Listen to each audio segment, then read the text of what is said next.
most people with their professional sporting careers and just in sporting careers in general, there's genuine like ups and downs. How did you cope with those downs and to show like that resilience to keep pushing further, keep pushing harder? Like how did you go in those like bits where you weren't drafted or like moments like that? Yeah. There's definitely been a fair few of those moments. I think probably one of my biggest traits is just that resilience piece and just like being able to try and push through the adversity and not dwell on it and just like have some self-reflection and like look at what you can do to change and like control the controllables, that kind of vibe.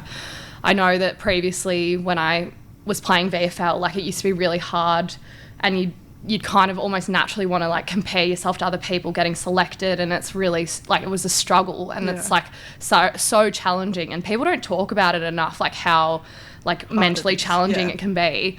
But I think when I realised that I needed to look kind of more internally and just control what I could, so it started being like, well, I need to work on like this and this, so I'd go out and do that or ask someone who's really good at that to help me work on that. That really like changed the way that I was playing, and people saw that determination and stuff like that. And I think that meant a lot. And then the same thing like with Sydney, it was really disappointing to get delisted, but I was like more determined than ever to end up back on a list because I felt like I wasn't done. So, you know, from the end of the season, I was already like, right, get me my program, like asking people to give me running and doing it. And it was like, everyone's like, well, just have a rest. I'm like, well, no. Like I want to be better. I want to improve.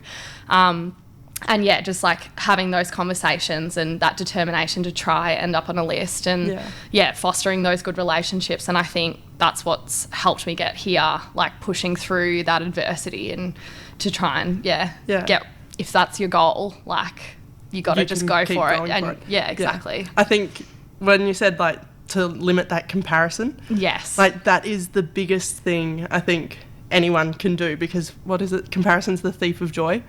Because when you keep comparing yourself to people and other players, like you're not being a great teammate yourself. No, exactly. Like you're just so worried about what other people are doing rather than what your strengths are or what you're bringing to the team. So absolutely. I think, that's huge from you, Jen. It's huge. And like going through that journey as like a 21-year-old, 22-year-old, like it's just so natural for you to kind of like compare yourself, and like I think we're almost conditioned to do that like in society. So like having that reflection and being like, well, actually that's completely nothing I can control, but what I did work on was like all the things that I could, and then like fostered my relationship with my coaches, and then the next year like selected every game, premiership side, like bang. There you go. That's all she wrote. How good. That's it.